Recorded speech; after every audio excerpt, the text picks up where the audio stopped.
As of the day I'm posting this, it has officially been 1 year since I left for Seoul with my brother, Robbie. That's so crazy.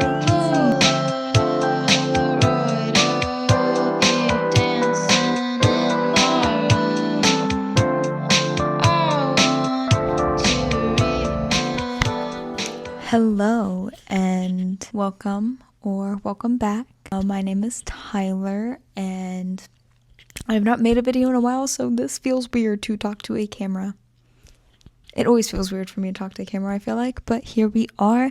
I hope my mic is working well and I hope you can hear me well. To make this video as a letter to my fellow study abroad group members, but also as a way to look back on this experience and have a documentation of it. Also, I do apologize if you see me looking down. I did write out points that I wanted to talk about in this video, so please ignore my gaze going down.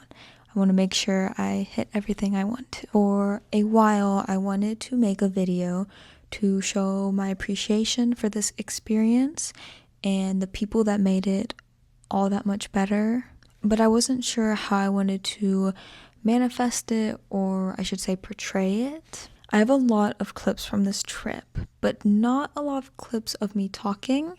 It was my first time trying to vlog something, and I didn't want to intrude on moments and film too much or film too little. But I did realize that filming small bits of this summer actually encouraged me to try to film more, not to document my whole life, but to savor moments I'd like to look back on. What I really enjoyed about the videos I got was that even though I didn't record everything, one small video would remind me of like 5 other memories of that moment, which I thought was really cute, but also nice that it reminded me of other fond memories. And I feel like pictures are a very similar thing. If you take a picture of an experience or, being with people you care about, it makes you reflect on it a lot more. So I really loved the fact that I could look back at some of these small clips that I recorded and remember how amazing that day was.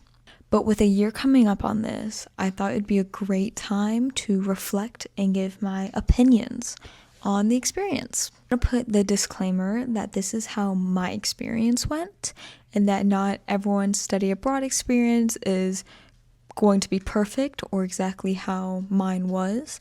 Not saying that mine was perfect, it was not perfect at all, but also that Seoul is not the perfect city, nor is South Korea the perfect country. But for me, this is how I felt. Spacey, I've been lost inside a daydream. These hopes of mine could really break me, could catch me by surprise. Faces, sun-kissed skin inside a basement. I went into college with a few desires, and at the top of the list was to study abroad. Above all else, I wanted to travel to a different country and be able to live there and experience another culture and environment. With that being said, I didn't know until a few years ago that that was going to be South Korea. But as I was slowly exposed to more parts of the culture, including the food, the language, the music, the movies, the TV shows, the more I desired to visit this place. And I'm happy to say I was pleasantly surprised with my experience. I was able to go with my brother, which made it all that more special. Not only to have someone I trusted and knew there, but also to experience this together. As me and my brother are very close, and I'm just so grateful we were able to do this together to look back on. But along with being with my brother, I also met friends I know will be there for years to come. For me, there was a closeness with these people in a foreign country that came so naturally. To be in a country that we didn't know, exploring and learning together is something I will treasure for a long time. It's a type of bond I don't think I'll exactly ever feel again. We all became pretty close pretty fast, the type of connection that wasn't forced nor felt anxious. I think it had to do with us all being exposed to this new environment together and having to figure it out along the way.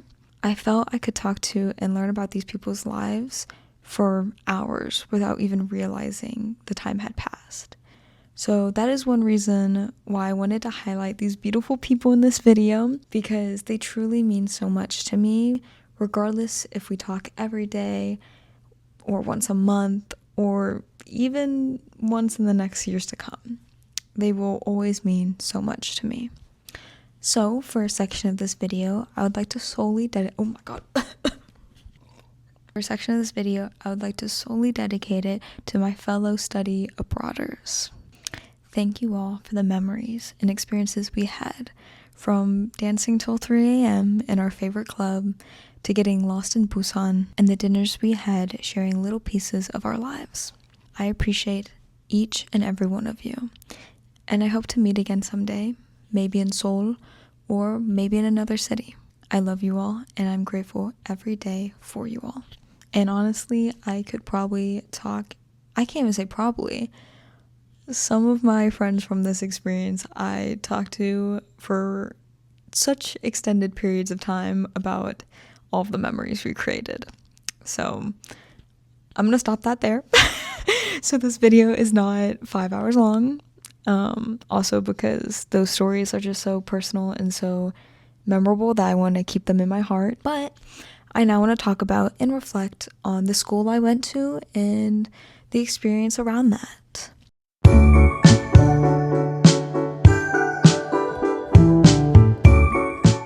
I attended Yonsei, which was a dream for me. I had learned about Yonsei over a few years and how amazing of a school it was and the school culture around it. It quickly became a dream school for me, which I hadn't really had before. I love my home university, but it wasn't a school I grew up aspiring to go to. Yonsei in Seoul became that dream for me. We were only there for 6 weeks, but it was a very good and memorable 6 weeks. I met people from all corners of the world in my classes, and those people too left a big impact on me, from learning with them in class to visiting places around the city with them. It was so fun to meet so many cool people and to talk to them about their lives or just mundane things or just class assignments. And so I really enjoyed the classes I took. I took a Korean language class and I took an East Asian art history class, which is a mouthful of a title. Both were really good. It was really fun to take a class for the language of the country I was in, and I love art history, so it was really also fun to learn about some historical pieces from some other countries, but also the country that I was currently living in for the 6 weeks. I do, if I say any piece of advice in this video, which you don't have to listen to me, but I do recommend trying to take your classes back to back if you study abroad, because I don't know about other countries or other programs, but I had a first block and third block classes, so I had to stay on campus a little longer, which I love the campus, but having classes done early would have given me slightly more time during the week to explore, which I think would have been a little nice, but I still don't regret the classes I took. But Yonsei was a beautiful campus, full of life and full of school spirit. It was a big campus with lots of walking, but great scenery to do so. I think I gained calves of steel walking to the language building on Yonsei's campus. If you have ever been or dream of going, they have a little forest and it is so cute. It is so cute to have a little forest on campus, except that it's like all uphill.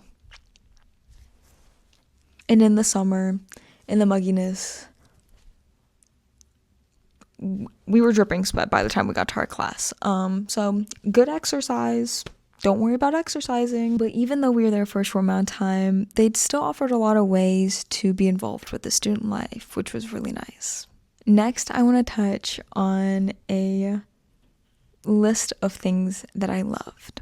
My study abroad experience was as perfect as I think it could have been. There were obviously bumps and culture shocks that came along with it, but I would not change anything about it. And so even though this list could be 30 things long, 100 things long, I wanted to make just a small list of some of the things I loved the most. No one talks about how much you need a walkable city until you experience one. As long as you can get past the 3.5 weeks of terrible blisters, it's fantastic. I grew up near a city that is about 30 minutes away, so it takes about a 30-minute drive when I want to do most things, or get into the city, I should say.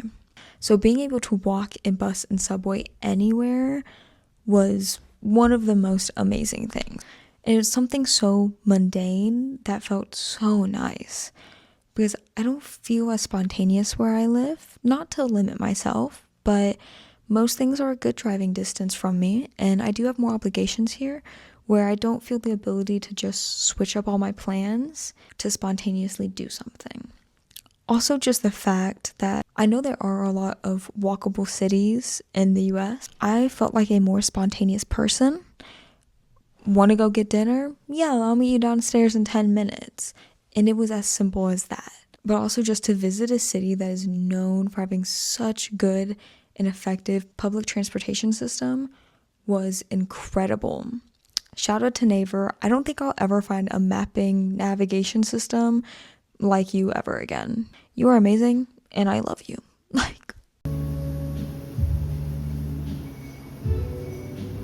I had started to learn Hangul before going to try and prep myself, but with school and work, I wasn't able to put as much effort as I had hoped, and my home uni didn't have a Korean language class.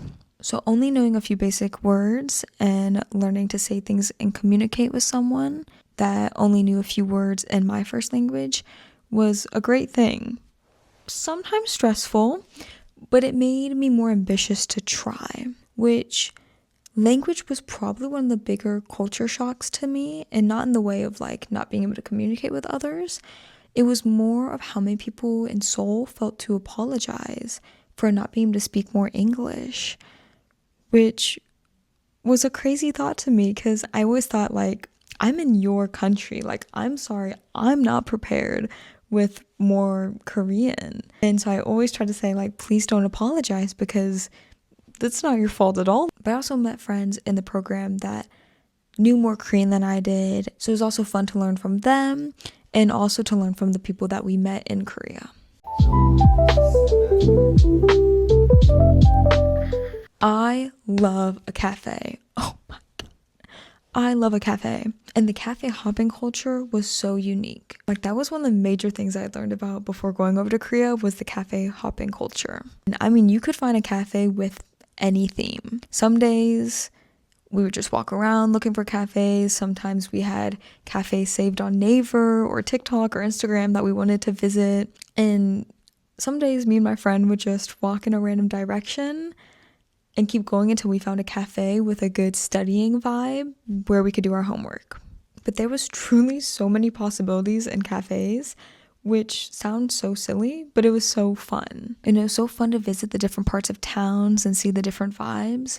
It was also really helpful in summer because it's really hot in Korea in summer, and so if you were getting a little hot, you could just pop into a cafe and find a very cool iced drink that kind of, I don't know, it broke up the day, but kind of gave you a second to like chill and just talk with people and just not be so go, go, go. So that was really nice.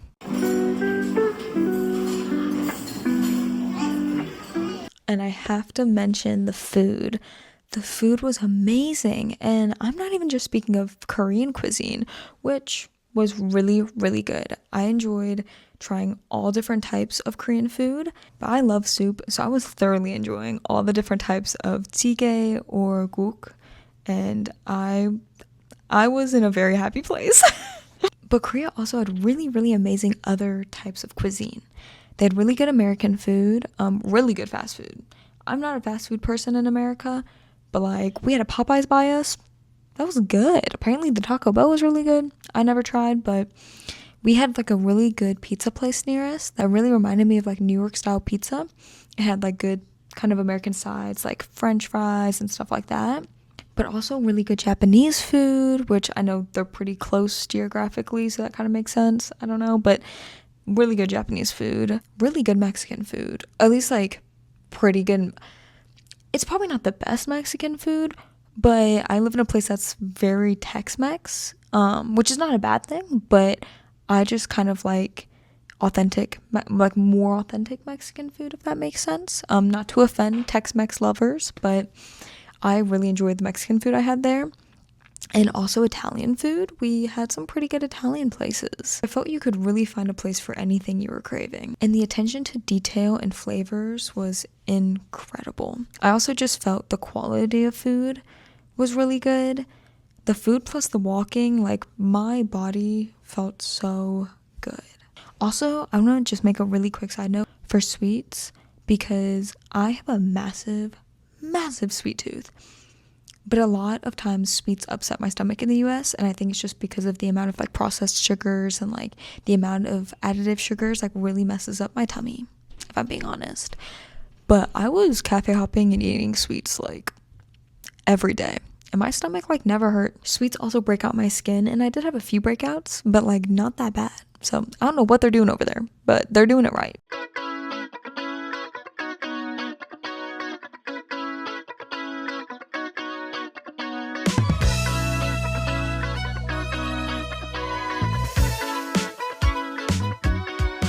I have noted on this a lot, I feel like. If you can't tell, I love meeting people. So meeting people in general was just so fun. We met some people from the US, but we also met people from all different types of countries, and of course people who lived in Korea. And it's not like everyone we met was going to be like a lifelong friend, but just talking to people and learning about other people is just always so enjoyable and memorable for me. And I'm already a pretty extroverted person, just in general, but also with the jobs that I have here. But I just really like to speak with people, and I felt like being in this new place just amplified that.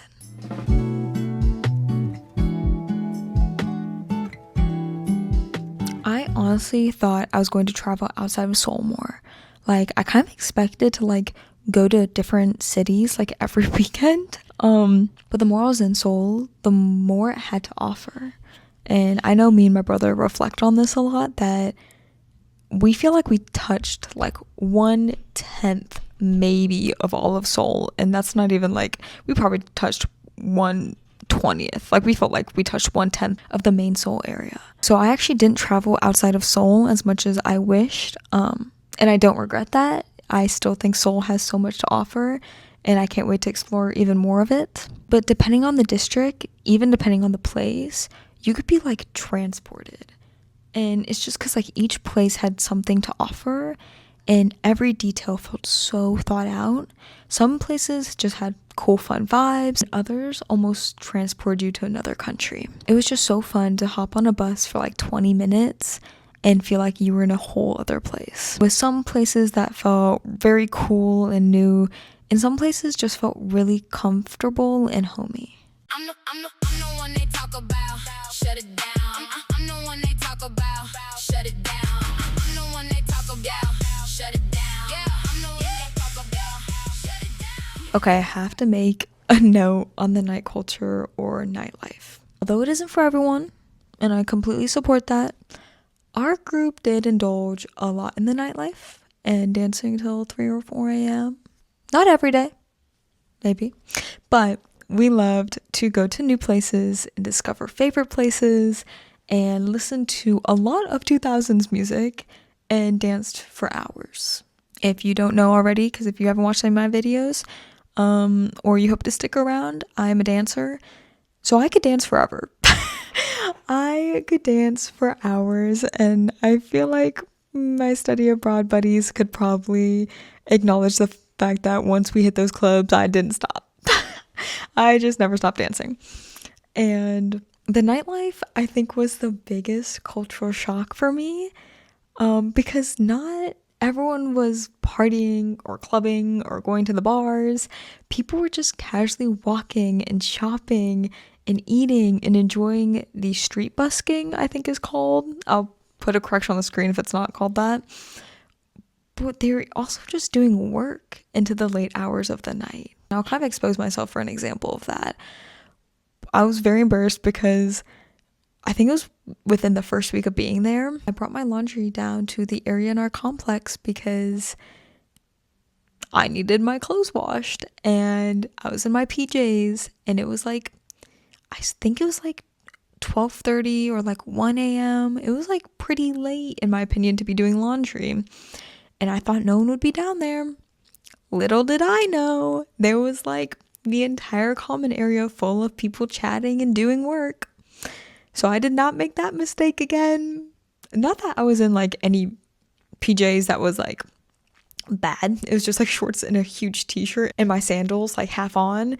But I don't know, if you ever, I feel like Seoul is a very like, you're kind of put together when you go out. Like you don't just like walk around in PJs.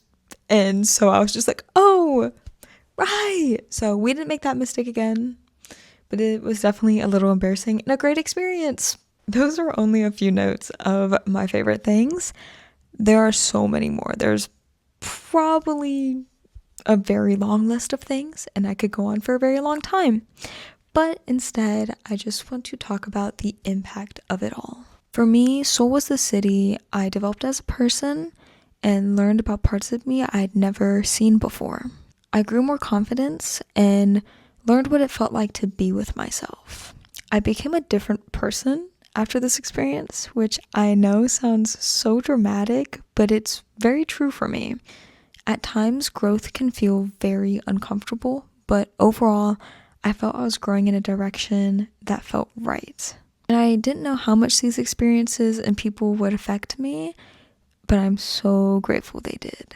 Seoul was a city of discovery and growth.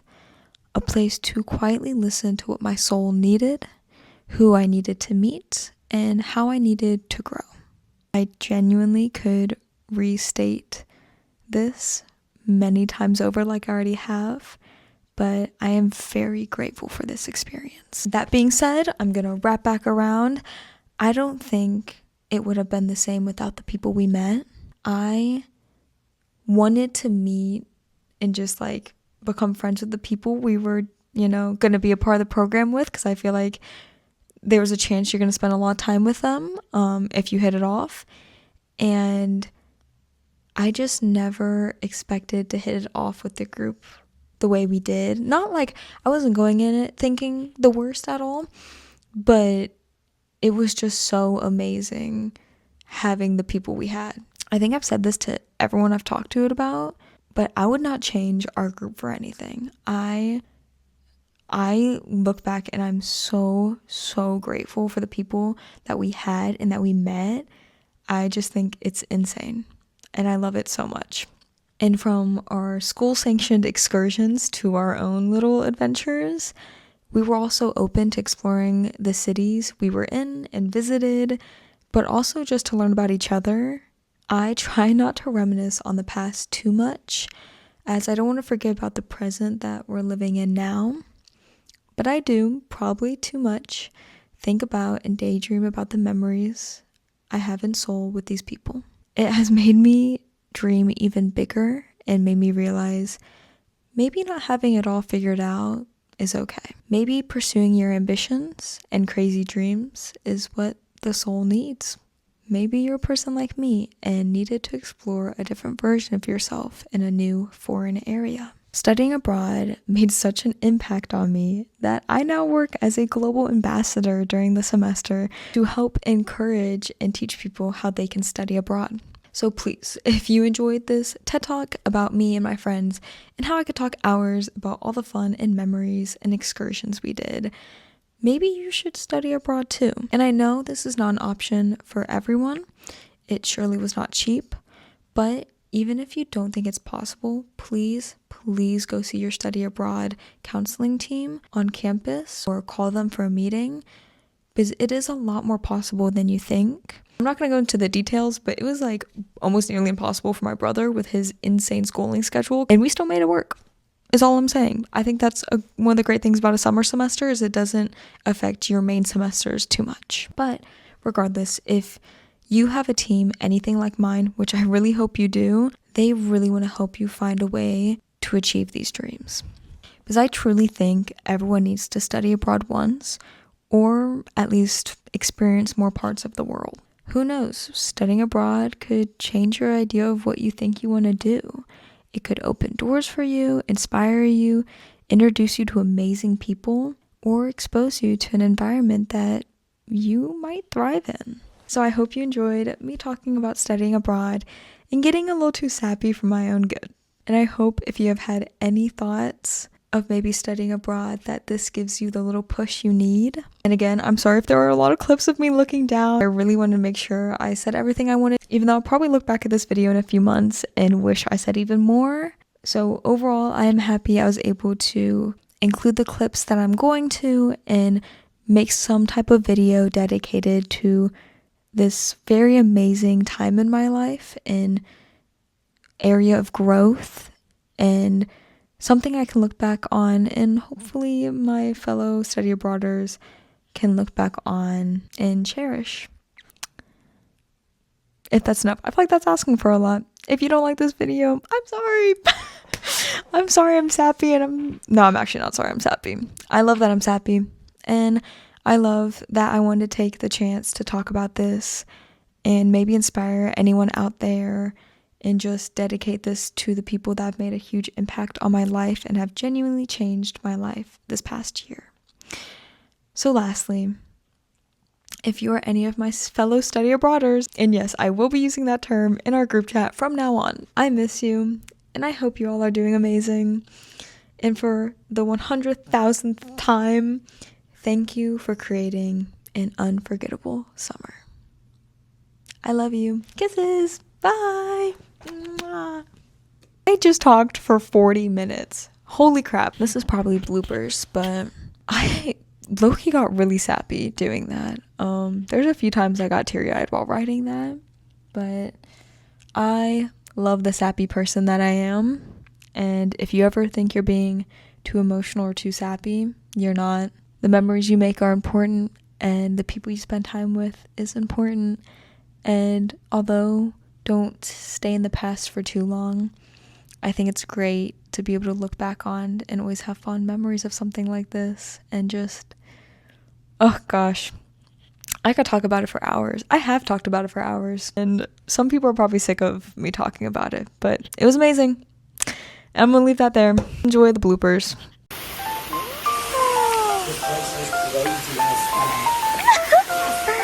Aesthetic! Turn down the second.